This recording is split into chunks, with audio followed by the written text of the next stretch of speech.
Welcome to Seizure Salad, Fustercluck Epilepticus.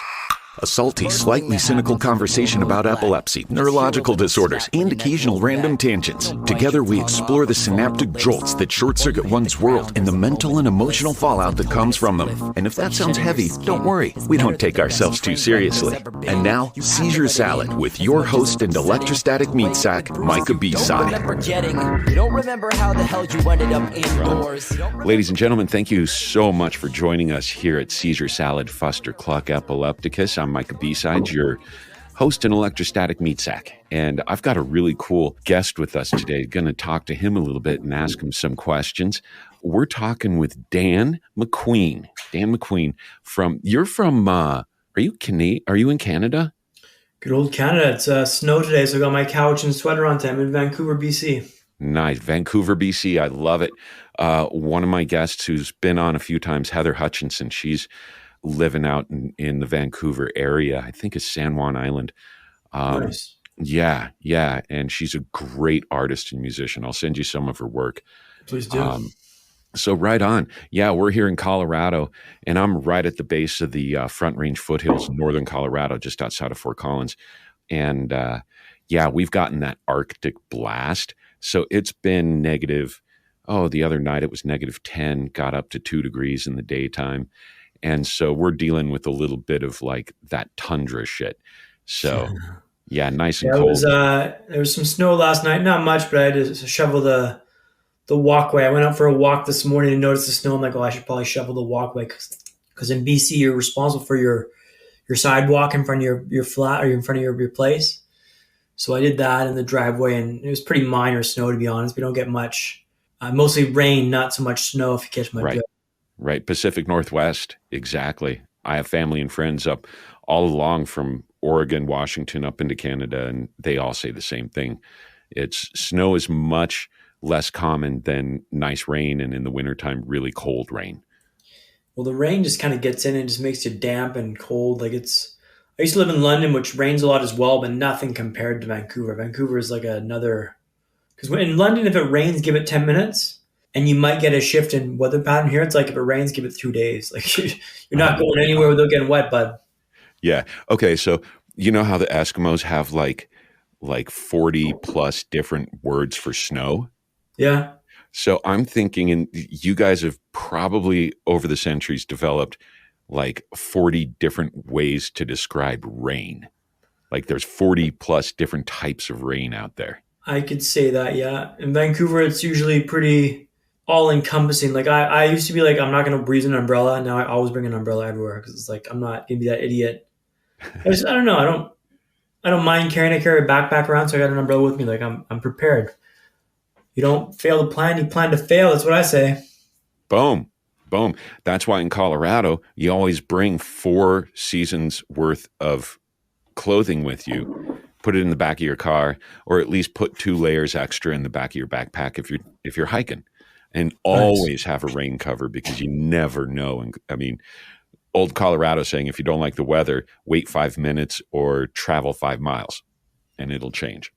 So, mostly. So, but we're not here to talk about weather or geography, geology, although it is interesting and we could probably talk about it all day. But I invited Dan on because I want to hear more about his story. Dan's got an incredibly interesting story. At 28 years old, you were leading a healthy, active life. You went to an optometrist appointment to identify a cause of persistent headaches, right?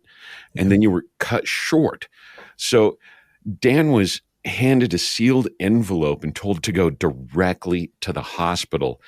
And then, I want you to tell the rest of this one. What happened with you? And this was in London, right? In 2014. In London, England, jolly old. So yeah, I went to the optometrist. They told me to go directly to Moorfields Hospital, which I didn't necessarily do. I went home first to grab a Jack Reacher book by Lee Child and a phone charger and a bite to eat, as I figured I'd be in for a bit of a wait.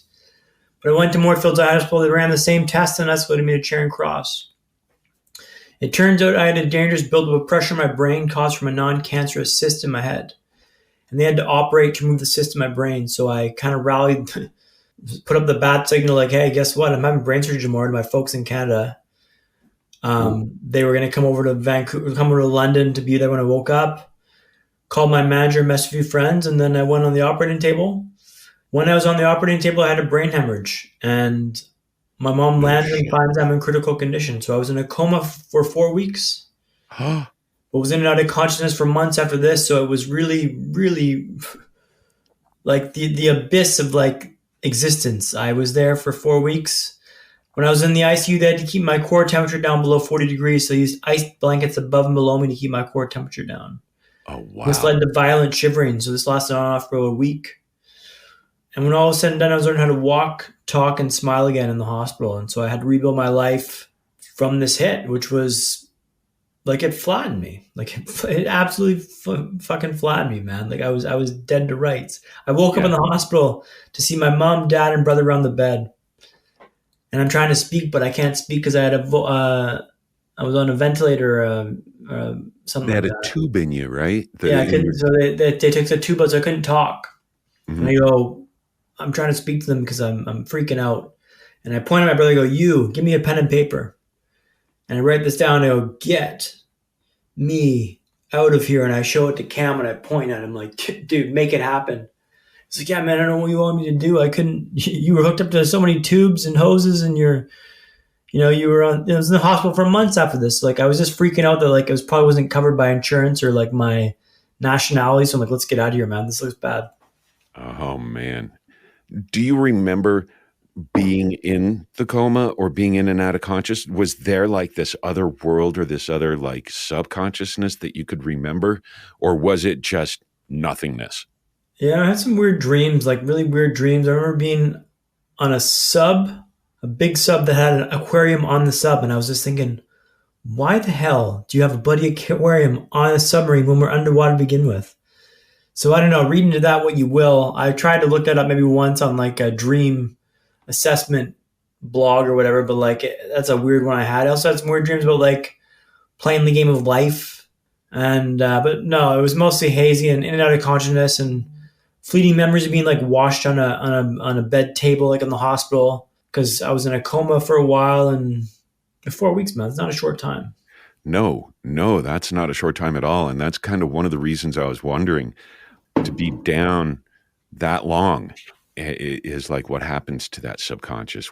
And so you kind of answered a question for me as far as like myself and other people who have lost it for a while.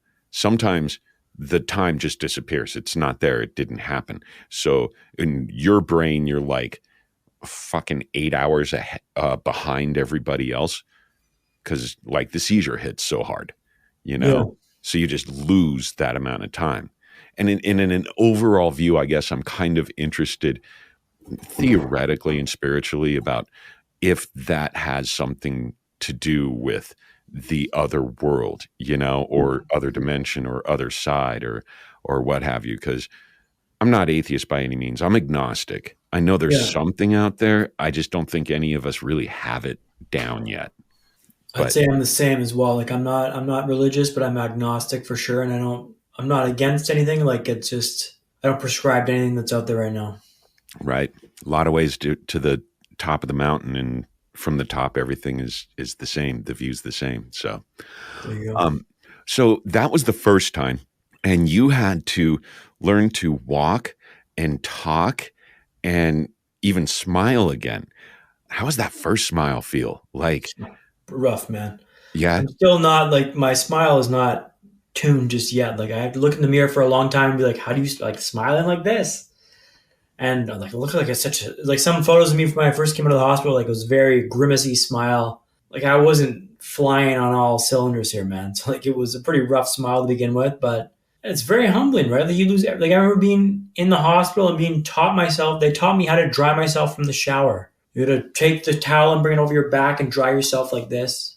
right, Like, like Jesus, man. Like I'm learning how to dry myself as a 28-year-old man in a fucking hospital in London. Like you're leveled. You got nothing. And like to get into the wheelchair took 40 minutes, then 35, then 30, then 35, then 30. Like it was an arduous climb to get back out of this hole that I found myself in. And it was every day just kind of going in there with this mindset of like, I can do this. I can do this. I really prescribe this idea of this Epictetus is a Stoic idea of it's not what happens to you, but how you react to it that matters. Yep. And I Yep. believe that fully. And I knew that this was a mental game more than a physical game, if that makes sense. Like I knew like it was how I thought about it that mattered more than what it was. Yes. And I know what you mean.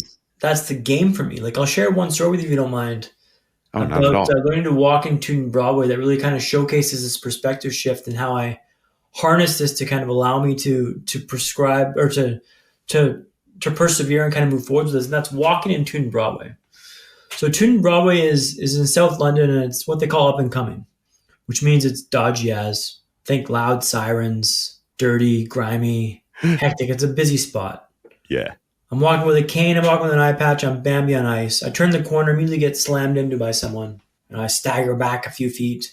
Someone scurries past me on the right-hand side. Someone's been stabbed over here, I'm kind of dancing around him. I'm like, this is a wild place to learn how to walk, man. This place sucks to walk. Why am I learning to walk in the worst place to learn how to walk in the world?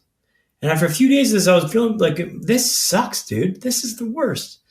And then one day my perspective shifted. Maybe this isn't the worst. Maybe this is the best. If I can walk here, I can walk anywhere, right? Right. Now, Twin Broadway didn't change. It's still up and coming as far as I'm aware today. Twin Broadway, I got lots of love for you. But it went from the worst to the best in my mind, and my mood reflected that.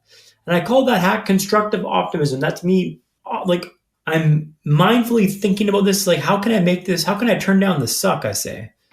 How can I turn down the suck? And like, just, is it the worst? No, it's the best. But that's the kind of mindset I brought on board with this. And it's like a good example to show you how your mind can help you navigate a difficult situation, because what you think about it is more important than what it is. And when I look forward to those walks, I relish that contact, that strife, that struggle. You're making me better by going through this. And that's kind of that's what I enjoy. Turning down the suck. I like how you say that. Being grateful when you can't visibly or mentally at the moment have anything to be grateful for. The idea, the hack of turn down the suck and shift your mind a little bit. Yeah. It sounds more achievable. Yeah, like it's just like a practical way you can just reframe obstacles you're facing to address them and overcome them. It's like, this is what I'm facing right now. It's not my fault, but it's my responsibility to learn how to walk and tune Broadway. And I can't change that. This is what I'm given. Yeah. How can I impact this at all? Well, I can change how I think about it.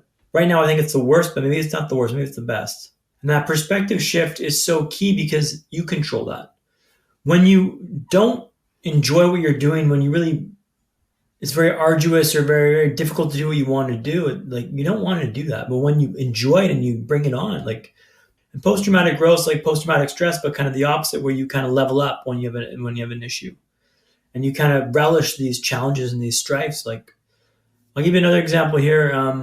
I lost my job this past summer. I was working in tech for 9 years at Hootsuite.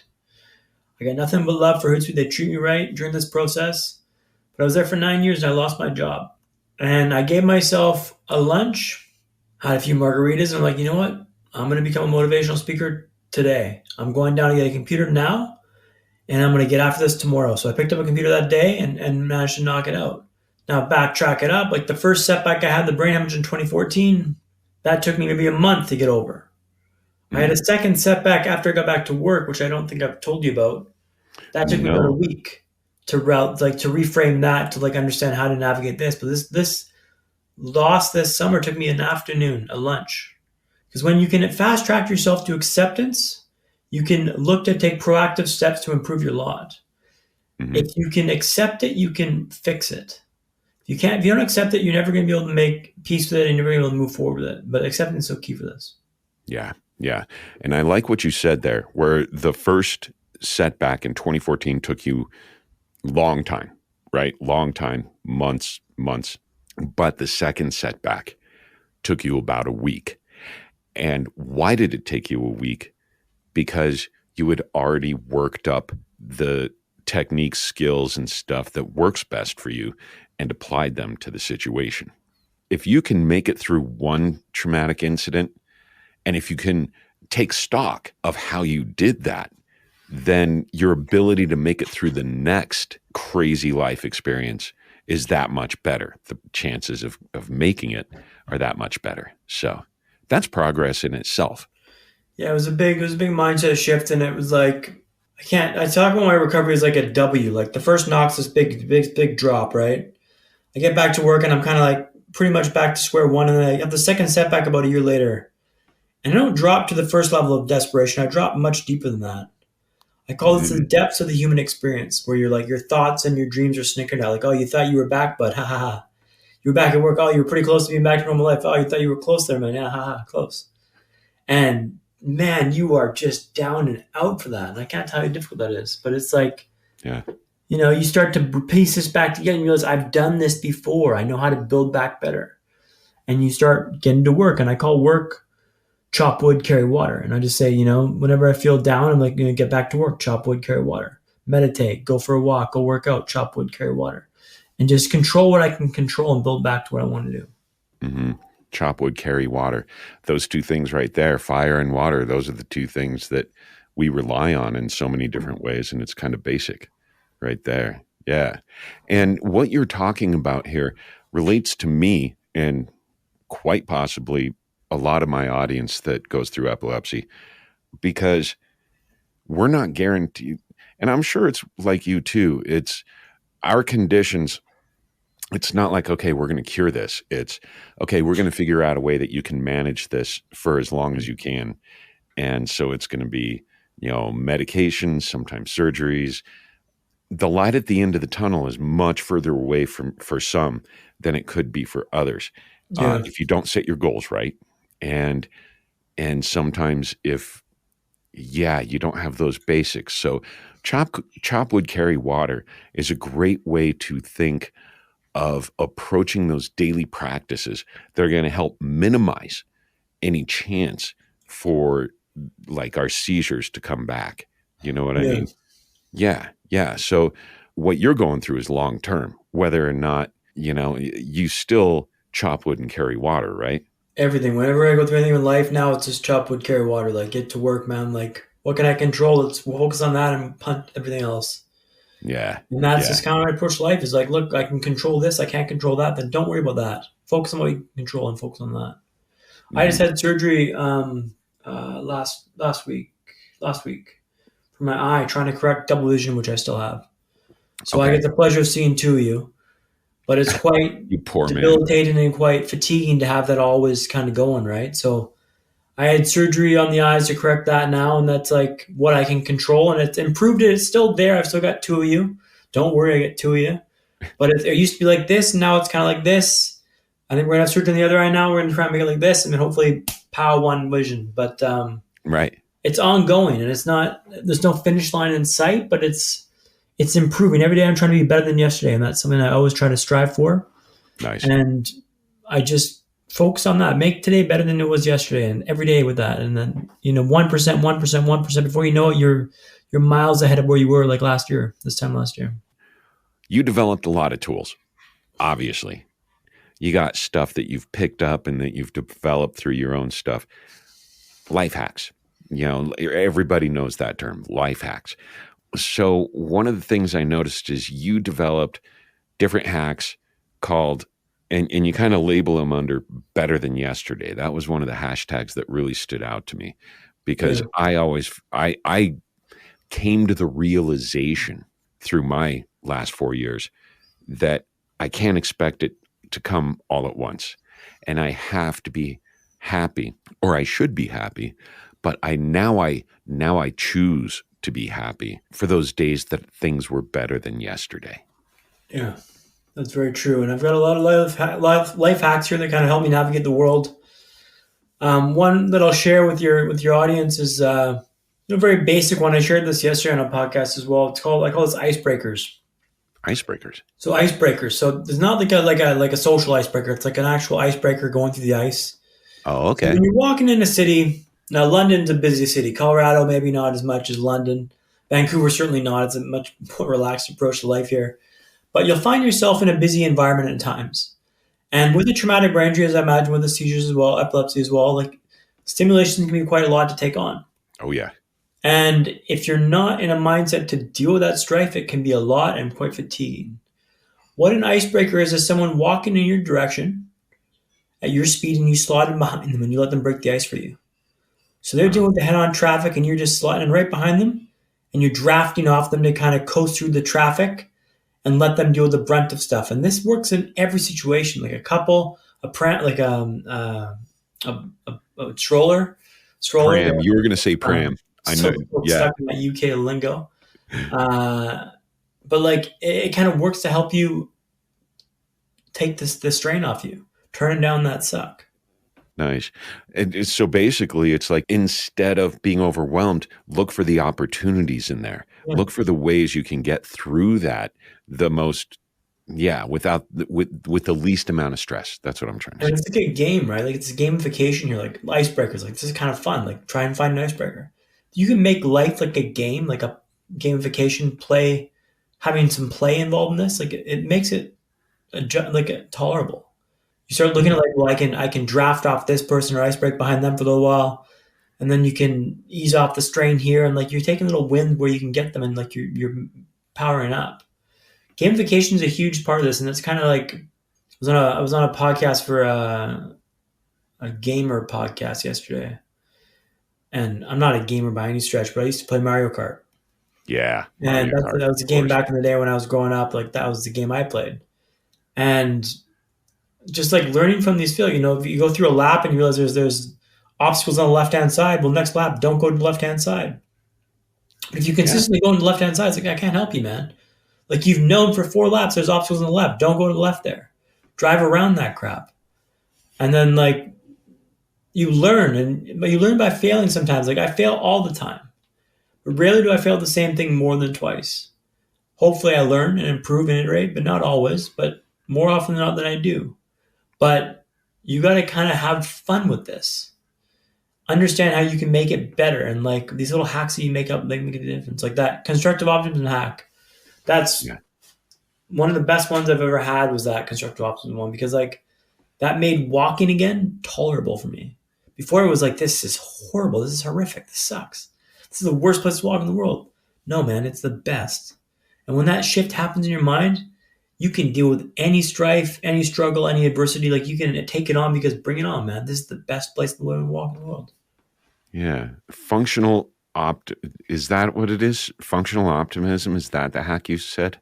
Constructive optimism. Constructive optimism. Same sort of thing. Like just like it's like not being blindly optimistic, but like using the optimism to kind of help you navigate this to get through the strife. Yeah. Not like blindly just saying like, oh, it's all rainbows and butterflies, because that's not true. Life's not rainbows and butterflies. But if you can look at certain situations like, well, maybe this isn't the worst. Maybe this is the best. It's not saying it's like happy-go-lucky, rose-colored glasses. Just looking at like, well, what if I look at it from this perspective? Maybe it's not the worst. Right. So, and it's not really the same as finding or assuming the best or finding the positive out of the negative, because you've already branded it and put it in 2 separate categories. It's more like, what can we do with the reality of the situation? And what I like about what your approach on this is that you're taking away a lot of the subjective feeling about it, at least temporary, and you're looking at it objectively as a person. It's like, how can I make this constructive? You don't use the words good or bad, so there's no shame or ego being stroked. It is what it is. It is what it is, and that's the best way to describe it, because like it's not fair this happened to you. None of this is fair, but like I always say, and what do you expect to have happen? Like, do you want the roll out the pity party here? Like, yeah, this is very difficult for you to overcome. I'm so sorry this happened to you. It's like, no one gives a shit, man. Not to be like blunt, but like no one's coming to rescue you. You got to pick yourself up by your own bootstraps and make your way through this. Like no one's coming to save you, man. And when you get that in your mind, like, look, I'm the captain of my ship. I've got to navigate through these choppy waters here. Like, then you realize, hey, no one's coming. This is on me. It's all on me. It's like this Jocko Willing thing. It's what does he say? Discipline equals freedom. Not discipline equals freedom. It's accountability. Like everything's on him, and everything is on him. which I think just suffocates any whining, any complaining. It's my fault. It's my fault. Good. He's got this great YouTube video called Good, if your users want to look that up. And he just talks about like this mindset of like anything bad that happens to you, you automatically goes, good, I can do this. I can resolve this. I'll share one story with you, if you don't mind. Going to the cafe in London, this is a great story because it showcases how this mindset permeated my vibe. Right? So I'm going to the cafe. I've got my headphones. Noise canceling babies right here. I love these things. Nice. Kind of tuned down the nose from outside, but I was walking outside, just outside my house, maybe halfway down the block. It goes, boo, boo, power off. And I go, shit. Then I go, good. I'm close by my house. I can charge up my headphones. Had I been at the cafe, I would have been dead for 2 hours. But now I can go back and get my charger and charge these up. But that instantly, like my head just went like, I was instantly like, good. And I was like, oh, this stuff works, man. This is cool. But like when you start looking at stuff from that perspective, it just makes life easier. And like, I don't know, I want to have a good life. I want to live good. I want to be happy. No time to be like mad, upset, or angry. Like just fix it. Just focus on what the solution is and just deal with it. Like, I don't know. And this doesn't mean that the feelings hit you. I mean, the feelings are going to hit you, whether it's anger, fear, frustration, whatever. It's going to hit you. But if you develop these hacks, they start to hit you less and less. But you're also able to take a breath and be like, no, ancient brain, this isn't a fight or flight situation. We can navigate through this. And that's kind of how I feel. It's like, because we fall back on our emotions so many times. And a lot of it is because it's a reaction to the brain, who's basically programmed us still to react as if we were still in that survival mode, from our ancestors. I almost say the onus is on us to develop it and to use that quote unquote higher mind that man is blessed with, and train your body and train the other parts of your mind to be like, no, that's not the situation here. Which isn't to say that the primal brain doesn't have its benefits. I mean, if there's a train careening toward you, you don't be like, well, this could be constructive. It's like, oh shit, get the fuck out of the way now. But that's external forces. Yeah, that's external forces making their way into you. This is totally different. The inside stuff, it really is you training the anxiety and everything in your mind to react differently. And it's reprogramming.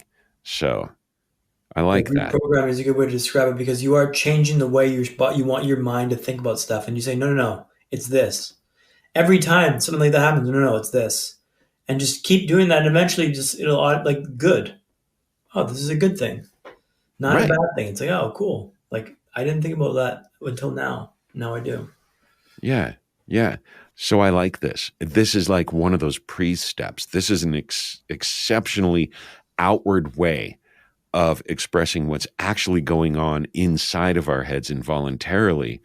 But by owning it and verbalizing it, then it's solidifying it and also making it blossom and move faster because other people are hearing it. Okay, that was a tangent. You can tell I took a lot of hallucinogenics in my college years. Sorry. That's what college is for. Exactly. It's not for the degree. So I saw something, changing gears just a little bit. I saw something about naked walks. Naked walks. Yeah, sounds interesting. What's this about? Yeah, so naked walks sounds pretty raunchy. It's not that scandalous, but it's got a good term. So naked walks are walking without support or aids. Because initially I was in a wheelchair, moved up to the Zimmer frame, moved up to what I called the Ferrari, to walking in Broadway, to naked walks.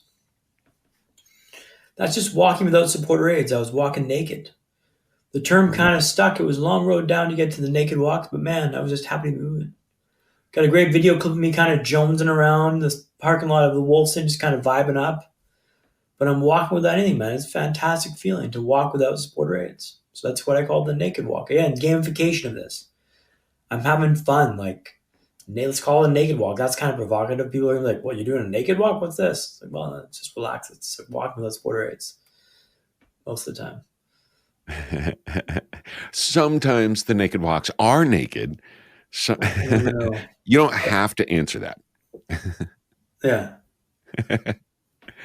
What? There is so much about this. I'm having a great time. So we covered naked walks. Now there's a story you asked me to talk about real quick. Dropping the nurse call button. Oh yeah. So this was so in order to walk in, I had to wear a splint. And a splint's like a cast you wear over your leg. Right? So it's like a cast you wear over your leg and they wrap it up with bandage tape. Uh-huh. And the first night I wore the splint, no issue with the night, no issue with problems. It'll be easy. I thought it'll be easy. The second night, after 20 minutes, it was painful. After 30, it was dreadful. After 40, it was unbearable. We take the splint off with 40 minutes on the table. Oh. It's like a whole bunch of rats gnawing on your leg. It was just like this excruciating pain on your leg. The whole goal was to stretch the leg muscle. But I told him, you know what? We can do an hour tomorrow. I can handle it. It's fine. Do an hour tomorrow. Put it on the board. Are you sure? Yeah, we'll do it. It's fine. The next night, they wrap it up. Give me the nurse call button, the clicker. Set the time for 1 hour. And after 10 minutes, it's painful. After 20 minutes, it's dreadful. After 30, the rats are back. And it's like a full-on harvest on my leg. I'm like, this is excruciating. We're doing this for an hour? This is insanity. This is insanity. How are we doing this for an hour? Start passing the clicker back and forth. Trying to distract myself from the pain. I'm having games here, right? I've still got double vision, which, at the time was worse than it is now.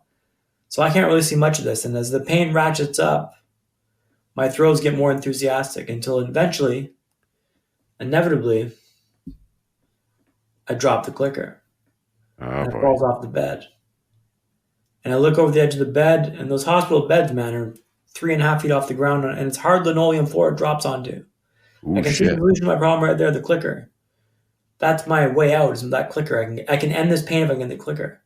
But if I drop down, I might break my arm. In fact, I did some this is logical. I kind of guesstimated if I drop down, I might break my arm. In fact, I figured about a 50-50 chance of me breaking my arm. 50-50 chance of me breaking my arm. I'm pawing at my splint trying to untie it, but it's tied up at the ankle, not at the hip. Help! Help, I yell. The nurses can't hear me. They're on the other side of the ward. So I resolved to drop down and grab the clicker, risking my arm. I crashed down in a heap. There's blankets, there's wires, there's cables. The arm holds. And I hammer the clicker, expecting the nurses to come bursting in to come to my rescue like the bat signal's been put up, but no. They kind of strolled in 5 minutes later. Oh, what are you doing on the floor? Let's not worry about that. I tell them, let's get the splint off my leg, please, and I'll tell you all about it. But there's some lessons we learned from this experience, right? The first being, let's not pass the clicker back and forth. That's, the first one, duh. But the second one being, let's tie the splint up at the hip, not at the ankle. That way I can undo this should this happen again. Yeah. Certain monster learnings, but they're better than yesterday kind of vibes. You're stacking these wins. And if you can be better than yesterday, you can improve your lot day in, day out and avoid these acute angles, I call them. Mm-hmm. And avoid these pinch points where you're going to have a problem. So if I don't pass the clicker back and forth, that's one. Great. If I do drop the clicker for some reason, at least I can untie it now at the hip. So you're stacking these learnings, right? But that was like a very arduous and stressful time because it felt like my leg was in a cast full of rats gnawing on my leg muscle and I couldn't move it. I couldn't undo it. So I risked breaking the arm to grab this bloody clicker, and it was like 50-50 chance in my mind I'm breaking my arm. And I'm like, let's do it, man. This is horrible. Yeah, screw it. Let's do it. Damn, man. But that's another way of like gamification. When you were reflecting on it, at least, it was like, okay, here we go. Man, I love this because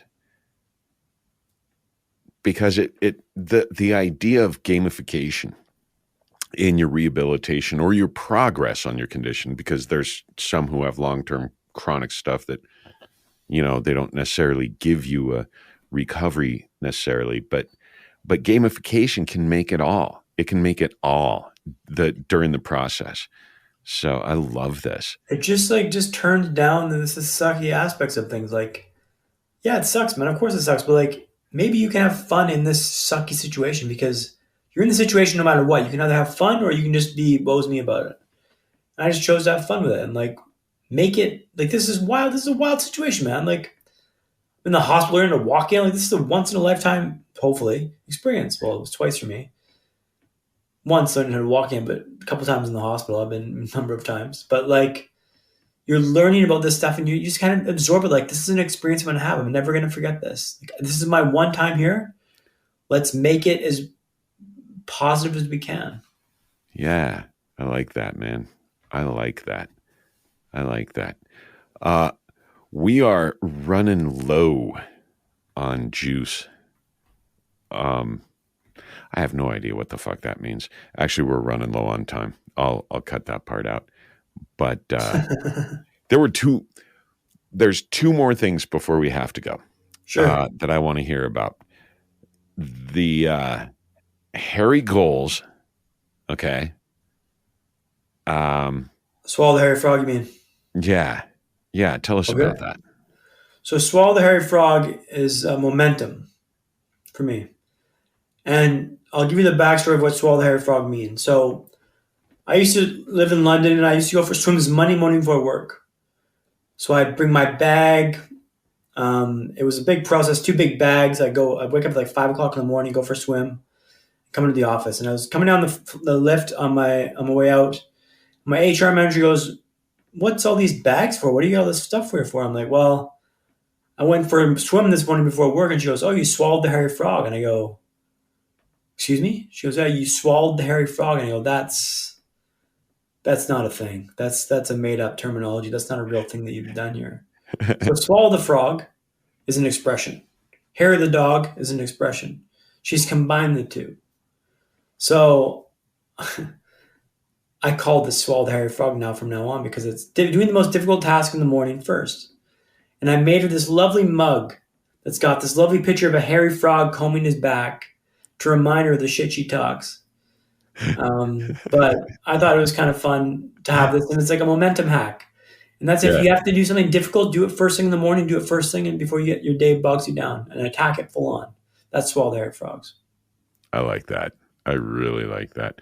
So is this the same thing, which is what I was going to ask you second, about the hack morning routine that you do? No, so that's different. So morning routines, like for me, I find that mornings are my time to do. I have a routine. Like I'll wake up, go for exercise, go for a shower, and shower cold, meditate. I start my day every day the same way because I'm booting up, I'm sequencing up, putting on my armor. And when I do that, I find that I have a good day. I read Tim Ferriss's books, Tools of Titans. Uh-huh. In that, he said that the 80% of those top performers have a morning meditation practice or like a morning routine. So I jiggled it around and made my morning routine mine. And the first thing I do in the morning is make my bed. And that's one thing your listeners can do tomorrow. I like that. I like that. That's the one thing. I have no morning routine right now, and that's actually something that's been in the back of my mind. One of the reasons why that stuck in my head there. But you just saying that makes me feel better because that's the one routine I do every day is make my bed. So I It's guess like a simple task you do, but it's a big symbol of like your life, and it's make the bed. You accomplish the first task in the morning. You pave the way for more success. The last thing you do in the day is get into bed. Hey, I accomplished that in the morning. Like it seems basic and simple, but like it's a symbol for your life. And if you start off on the right foot, at least I made my bed, and then you get into bed in the morning, at nighttime, you're like, hey, I made the bed in the morning. That's like a win. And it makes the room look tidy when the bed's made as well, which is another hack that I use too, because my room's not always the tidiest. Nice, dude. It sounds like you've developed some good skills about this. I'd love to talk to you more about it, man, for sure. So let's keep in touch. And we'll catch you next time we catch up. If you're down for coming back. Sounds good, man. Thanks so much for your time. Appreciate you. You too, man. Take care of yourselves. Take care of the people you love, and don't be too good. Ladies and gentlemen, thank you so much. You know the routine. Drive fast, take chances, and unexpect the expected. Oh, and don't forget, it's all in your head. Be good to yourselves. This is to my sick kids. Time to flip this shit. Depakote, Adderall, Ritalin, Pixie sticks. I don't give a fuck what you're riding to the setting sun. Use it as a weapon when it's said and done. It's all too much. Seizure Salad Fustercluck Epilepticus is produced and hosted by Micah Ball. Original logo and graphic design by Alba Lopez. The song Seizure Boy, courtesy of Watsky, and used with permission. Find more great music and poetry on his website, georgewatsky.com. Follow our podcast, like our Facebook page. Whatever blows your hair back, just keep listening. And join us again soon for another episode of Seizure Salad. Until then, remember to unexpect the expected. And it's all in your head. Take a minute to sit at the whip and then I'm gonna mash on gas. Cause I'll be crashing that impasse with that ass syntax. Skinny motherfucker off a bucket of Slim Fast.